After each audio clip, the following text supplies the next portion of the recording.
ओम शांति। आज 7 फरवरी 2025 के बाबा के साकार महावाक्य। बाबा कहते, मीठे बच्चे, तुम्हें चलते फिरते याद में रहने का अभ्यास करना है। ज्ञान और योग यही मुख्य दो चीजें हैं। योग माना याद। प्रश्न है, अक्लमंद होशियार बच्चे कौन से बोल मुख से नहीं बोलेंगे? उत्तर है, हमें योग सिखलाओ, ये बोल अक्लमंद बच्चे नहीं बोलेंगे। बाप को याद करना सीखना होता है क्या? ये पाठशाला है पढ़ने पढ़ाने के लिए, ऐसे नहीं याद करने के लिए कोई खास बैठना है। तुम्हें कर्म करते बाप को याद करने का अभ्यास करना है। ओम शांति। अब रूहानी बाप बैठ रूहानी बच्चों को समझाते हैं। बच्चे जानते हैं रूहानी बाप इस रथ द्वारा हमको समझा रहे हैं।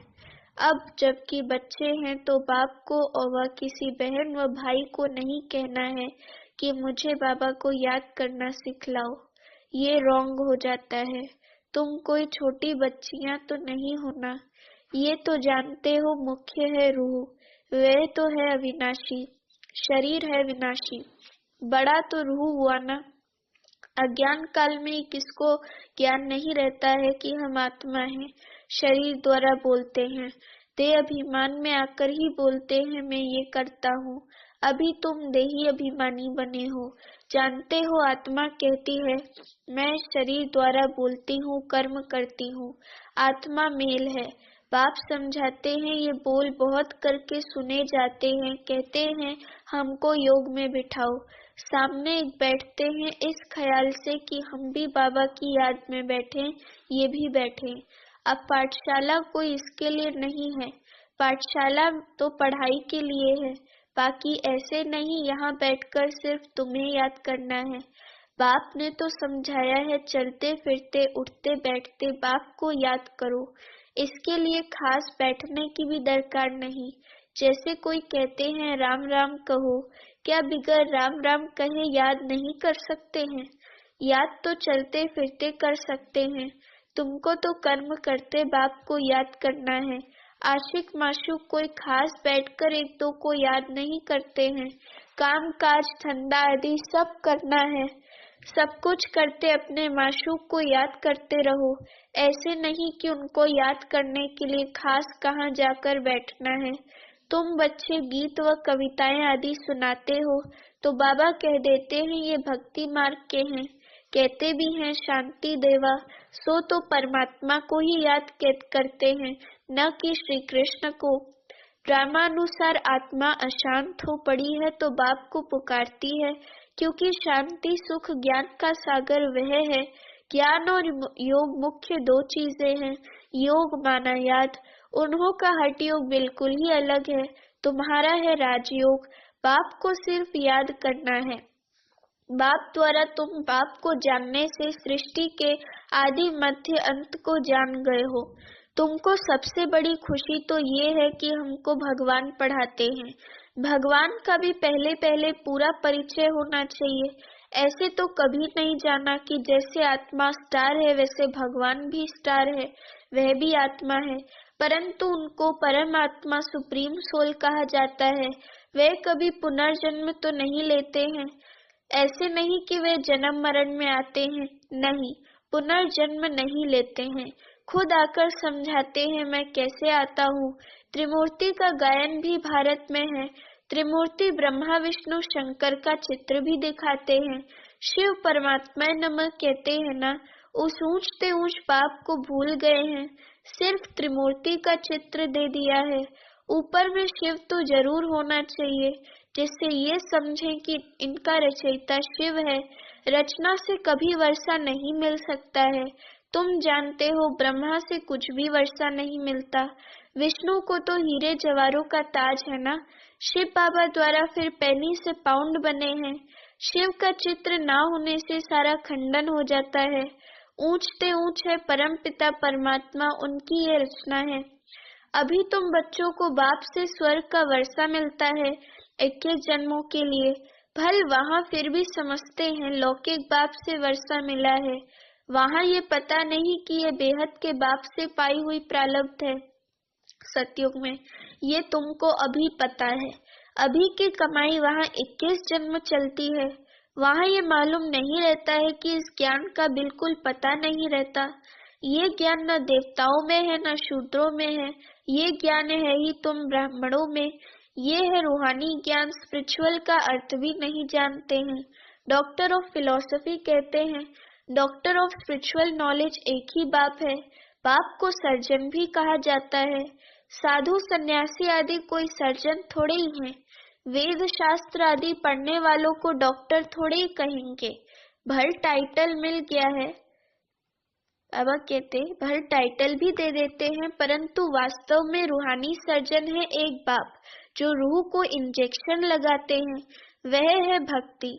उनको कहना चाहिए डॉक्टर ऑफ भक्ति अथवा शास्त्रों का ज्ञान देते हैं। उनसे फायदा कुछ भी नहीं होता, नीचे गिरते ही जाते हैं। तो उनको डॉक्टर कैसे कहेंगे? डॉक्टर तो फायदा पहुंचाते हैं ना। ये बाप तो है अविनाशी ज्ञान सर्जन। योग बल से तुम एवर हेल्दी बनते हो, ये तो तुम बच्चे ही जानते हो, बाहर वाले क्या जाने। उनको अविनाशी सर्जन कहा जाता है शिव बाबा को।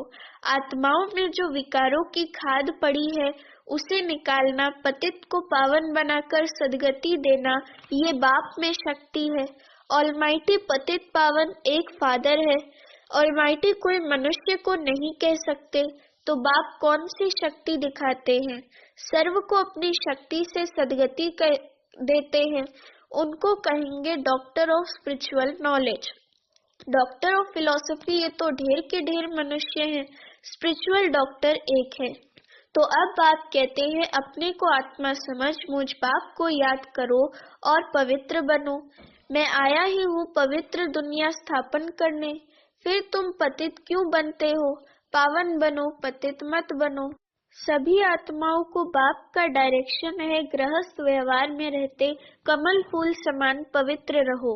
बाल ब्रह्मचारी बनो तो फिर पवित्र दुनिया के मालिक बन जाएंगे। इतने जन्म जो पाप किए हैं अब मुझे याद करने से पाप भस्म हो जाएंगे।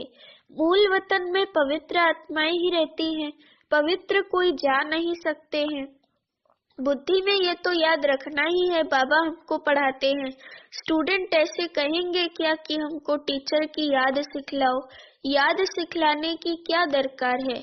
यहाँ संदली पर कोई ना बैठे तो भी हर्जा नहीं है। अपने बाप को याद करना है।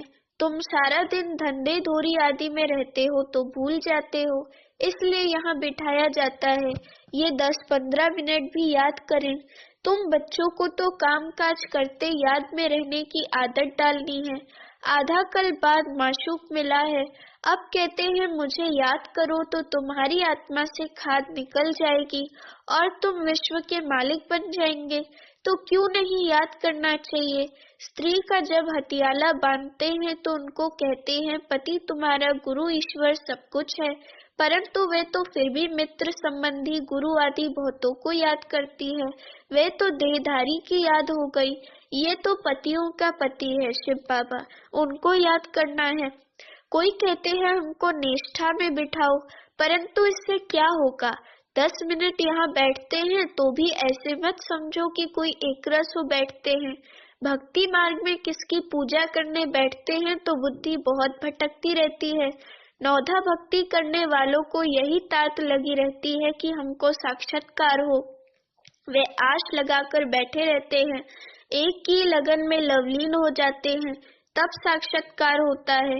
उनको कहा जाता है नौंधा भक्ति।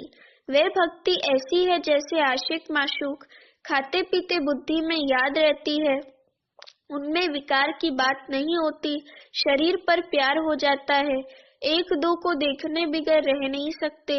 अब तुम बच्चों को बाप ने समझाया है मुझे याद करने से तुम्हारे विकर्म विनाश होंगे। कैसे तुमने 84 जन्म लिए हैं। बीज को याद करने से सारा झाड़ याद आ जाता है। ये वैरायटी धर्मों का झाड़ है ना, ये सिर्फ तुम्हारी बुद्धि में ही है कि भारत गोल्डन एज में था अब आयरन एज में है। ये अंग्रेजी अक्षर अच्छे हैं, इनका अर्थ अच्छा निकलता है। आत्मा सच्चा सोना होती है, फिर उनमें खाद पड़ती है, अभी बिल्कुल झूठी हो गई है। इनको कहा जाता है आयरन एजेड। आत्माएं आयरन एजेड होने से जेवर भी ऐसा हो गया है। अभी बाप कहते हैं मैं पतित पावन हूँ, मामेकम याद करो। तुम मुझे बुलाते हो, हे पतित पावन आओ। मैं कल्प कल्प आकर तुमको ये युक्ति बतलाता हूँ। मन मनाभव मध्याजीभव अर्थात स्वर्ग के मालिक बनो। कोई कहते हैं हमको योग में बहुत मजा आता है, ज्ञान में इतना मजा नहीं, बस योग करके ये भागेंगे, योग ही अच्छा लगता है। कहते हैं हमको तो शांति चाहिए। अच्छा, बाप को तो कहाँ भी बैठ याद करो, याद करते करते तुम शांति धाम में चले जाएंगे। इसमें योग सिखलाने की बात ही नहीं है, बाप को याद करना है। ऐसे बहुत हैं जो सेंटर्स पर जाकर आधा पौना घंटा बैठते हैं, कहते हैं हमको निष्ठा कराओ, या तो कहेंगे बाबा ने प्रोग्राम दिया है निष्ठा का। यहाँ बाबा कहते हैं चलते फिरते याद में रहो, ना से तो बैठना अच्छा है। बाबा मना नहीं करते हैं भल सारी रात बैठो, परंतु ऐसी आदत थोड़ी ही डालनी है कि बस रात को ही याद करना है। आदत ये डालनी है कि काम काज करते याद करना है। इसमें बड़ी मेहनत है, बुद्धि घड़ी घड़ी और तरफ भाग जाती है। भक्ति मार्ग में भी बुद्धि भाग जाती है, फिर अपने को चुटकी काटते हैं। सच्चे भक्त जो होते हैं उनकी बात करते हैं, तो यहाँ भी अपने साथ ऐसी ऐसी बातें करनी चाहिए। बाबा को क्यों नहीं याद किया? याद नहीं करेंगे तो विश्व के मालिक कैसे बनेंगे? आशिक माशूक तो नाम रूप में फंसे रहते हैं। यहाँ तो तुम अपने को आत्मा समझ बाप को याद करते हो। हम आत्मा इस शरीर से अलग हैं। शरीर में आने से कर्म करना होता है। बहुत ऐसे भी हैं जो कहते हैं हम दीदार करें। अब दीदार क्या करेंगे, वे तो बिंदी है ना। अच्छा, कोई कहते हैं श्री कृष्ण का दीदार करें। श्री कृष्ण का तो चित्र भी है ना, जो जड़ है सो फिर चैतन्य में देखेंगे, इससे क्या फायदा हुआ? साक्षात्कार से थोड़ी ही फायदा होगा। तुम बाप को याद करो तो आत्मा पवित्र हो। नारायण का साक्षात्कार होने से नारायण थोड़े बन जाएंगे। तुम जानते हो हमारी एम ऑब्जेक्ट है ही लक्ष्मी नारायण बनने की, परंतु पढ़ने बिगड़ थोड़े ही बनेंगे। पढ़कर होशियार बनो, प्रजा भी बनाओ, तब लक्ष्मी नारायण बनेंगे। मेहनत है। पास विद ऑनर होना चाहिए, जो धर्मराज की सजा न मिले। ये मुरब्बी बच्चा भी साथ है, ये भी कहते हैं तुम तीखे जा सकते हो। बाबा के ऊपर तो कितना बोझा है, सारा दिन कितने ख्यालात करने पड़ते हैं, हम इतना याद नहीं कर सकते हैं। भोजन पर थोड़ी याद रहती फिर भूल जाते हैं। समझता हूँ बाबा और हम दोनों सैर करते हैं, सैर करते करते बाबा को भूल जाता हूँ। खिसकनी वस्तु है ना, घड़ी घड़ी याद खिसक जाती है। इसमें बहुत मेहनत है। याद से ही आत्मा पवित्र होनी है। बहुतों को पढ़ाएंगे तो ऊंच पद पाएंगे। जो अच्छा समझते हैं वे अच्छा पद पाएंगे। प्रदर्शनी में कितनी प्रजा बनती है, तुम एक एक लाखों की सेवा करेंगे, और फिर अपनी अवस्था भी ऐसी चाहिए। कर्मातीत अवस्था हो जाएगी, फिर शरीर नहीं रहेगा।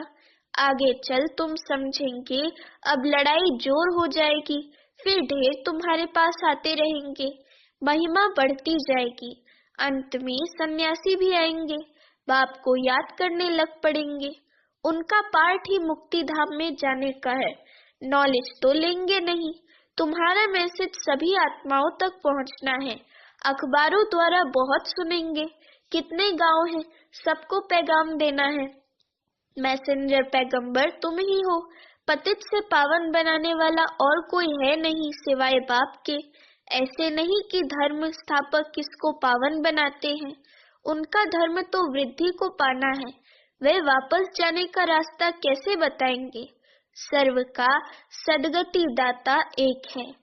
तुम बच्चों को अब पवित्र जरूर बनना है। बहुत हैं जो पवित्र नहीं रहते हैं। काम महाशत्रु है ना, अच्छे अच्छे बच्चे गिर पड़ते हैं।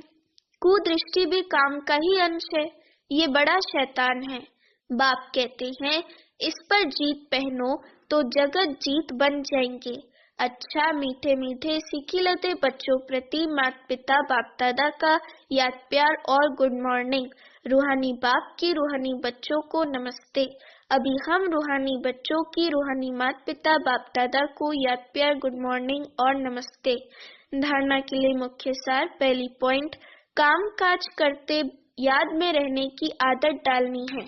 बाप के साथ जाने व पावन नई दुनिया का मालिक बनने के लिए पवित्र जरूर बनना है। ऊंच पद पाने के लिए बहुतों की सेवा करनी है, बहुतों को पढ़ाना है। मैसेंजर बन ये मैसेज सभी तक पहुंचाना है।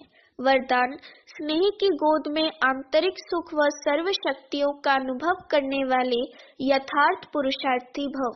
वरदान का स्पष्टीकरण, जो यथार्थ पुरुषार्थी हैं वे कभी मेहनत व थकावट का अनुभव नहीं करते, सदा मोहब्बत में मस्त रहते हैं। वे संकल्प से भी सरेंडर होने के कारण अनुभव करते कि हमें बाप दादा चला रहे हैं। मेहनत के पांव से नहीं लेकिन स्नेह की गोदी में चल रहे हैं। स्नेह की गोद में सर्व प्राप्तियों की अनुभूति होने के कारण वे चलते नहीं लेकिन सदा खुशी में, आंतरिक सुख में, सर्व शक्तियों के अनुभव में उड़ते रहते हैं। स्लोगन, निश्चय रूपी फाउंडेशन पक्का है तो श्रेष्ठ जीवन का अनुभव स्वतः होता है। अव्यक्त इशारे, एकांत प्रिय बनो, एकता और एकाग्रता को अपनाओ। अनेकता में एकता तो प्रैक्टिकल में अनेक देश, अनेक भाषाएं, अनेक रूप रंग, लेकिन अनेकता में भी सबके दिल में एकता है ना, क्योंकि दिल में एक बाप है, एक श्रीमत पर चलने वाले हो। अनेक भाषाओं में होते हुए भी मन का गीत, मन की भाषा एक है। अच्छा, ओम शांति।